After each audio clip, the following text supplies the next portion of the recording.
যুক্তরাষ্ট্রের বিমানবন্দরে আওয়ামী লীগ সমর্থিতদের দ্বারা নাজেহালের ঘটনা বড় কিছু নয় বলে মন্তব্য করেছেন বিএনপি মহাসচিব মির্জা ফখরুল ইসলাম আলমগীর। এমন অপ্রীতিকর ঘটনা অতীতেও আওয়ামী লীগ ঘটিয়েছে উল্লেখ করে জানান, এমন সমস্যা তৈরি করা দলটির সংস্কৃতি। শুক্রবার যুক্তরাষ্ট্র সফর শেষে রাতে দেশে ফিরে হযরত শাহজালাল আন্তর্জাতিক বিমানবন্দরে সাংবাদিকদের ব্রিফিংয়ে এসব কথা বলেন তিনি। মির্জা ফখরুল আরও বলেন, গণতন্ত্র ফিরে পেতে বিএনপির ভারপ্রাপ্ত চেয়ারম্যান তারেক রহমানের নির্দেশে 2026-এর নির্বাচনে অংশ নিতে প্রস্তুতি নিচ্ছে বিএনপি। বাংলাদেশের গণতান্ত্রিক উত্তরণে বিশ্বের সমর্থন রয়েছে বলেও জানান তিনি। প্রথমবারের মতো প্রধান উপদেষ্টা ডক্টর মোহাম্মদ ইউনূস জাতীয় ঐক্য প্রতিষ্ঠার জন্য জাতিসংঘে একাধিক রাজনৈতিক দলের প্রতিনিধিকে আমন্ত্রণ জানানোর উদ্যোগকে সাধুবাদ জানিয়ে মির্জা ফখরুল আরও জানান, জাতিসংঘের সাধারণ সভা সহ যুক্তরাষ্ট্রে অনুষ্ঠিত সকল সভাই ফলপ্রসূ হয়েছে। মাননীয় প্রধান উপদেষ্টা তিনি জাতীয় ঐক্য প্রদর্শন করবার জন্য প্রধান কয়েকটি দলকে তিনি আমন্ত্রণ জানিয়েছিলেন। সেদিক থেকে এটা অবশ্যই একটা সফল হয়েছে।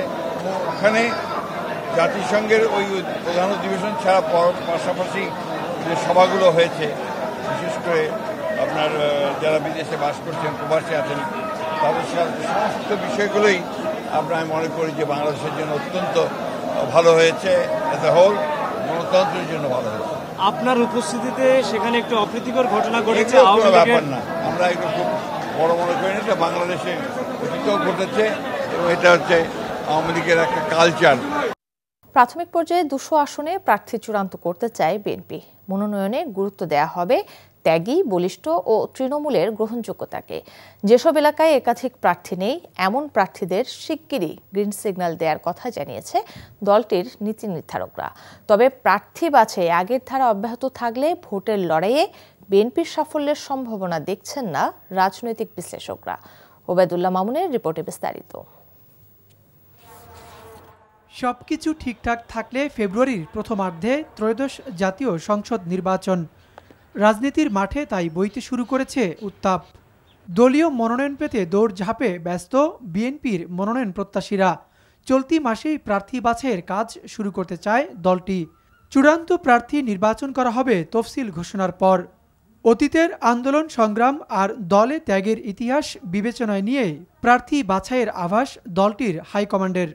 আসনভিত্তিক একক প্রার্থীকে আমরা মাঠে কাজ করার জন্য আমরা গ্রিন সিগন্যাল দেব। বাছাই প্রক্রিয়া ইতিমধ্যে শুরু হয়েছে বলে জানিয়েছেন দলটির নীতি নির্ধারকরা। দলের কোনো অপকর্মের সঙ্গে লিপ্ত না, তারপরে তারা মানুষের কাছে সমাদৃত, কম্পিটেন্ট, ইলেকশনে পাশ করে আসার মতো যোগ্য, তাদেরকে কাজ করতে বলা হয়েছে। এবার এই আন্দোলনকে কেন্দ্র করে প্রত্যেকের ভূমিকাকে বিশ্লেষণ করে নবীন প্রবীণের সংমিশ্রণে আমাদের নমিনেশনটা দেওয়া হবে। যুগপৎ আন্দোলনে শরিকদের জন্য কিছু আসন রাখা হবে। প্রাথমিক পর্যায়ে চূড়ান্ত করা হবে 200 আসনের প্রার্থী। জনগণ কাকে চায় এবং সর্বশেষ যে প্রার্থী আমাদের পাশ করার সম্ভাবনা বেশি, যে প্রার্থী ত্যাগী, যে প্রার্থী গত 16 বছর আন্দোলন সংগ্রামে সক্রিয় ছিল, আমরা স্বাভাবিকভাবে ওই সকল প্রার্থীদেরকে আমরা নির্বাচিত করব। তৃণমূলের সিদ্ধান্তকে গুরুত্ব না দিলে ভোটের মাঠে নেতিবাচক প্রভাব পড়বে বলে মত রাজনৈতিক বিশ্লেষকদের। এটা কি তৃণমূল থেকে আসে নাকি পার্লামেন্টারি বোর্ড থেকে দেয়?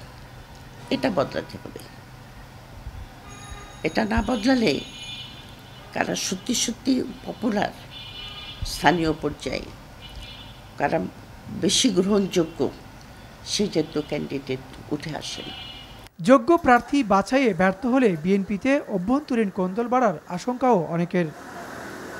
Obaidullah Mamun, NTV news, Dhaka. সকালের খবর এইটুকুই। এই খবরের ভিডিও সহ আপডেট জানতে ভিজিট করুন এনটিভি অনলাইন www.ntvbt.com। এছাড়াও এনটিভির জনপ্রিয় সব অনুষ্ঠান ও খবরের আপডেট জানতে ভিজিট করুন আমাদের ইউটিউব ও ভেরিফাইড ফেসবুক পেজ। 12টায় মধ্যাহ্নের খবর দেখার আমন্ত্রণ রইল। ধন্যবাদ সবাইকে।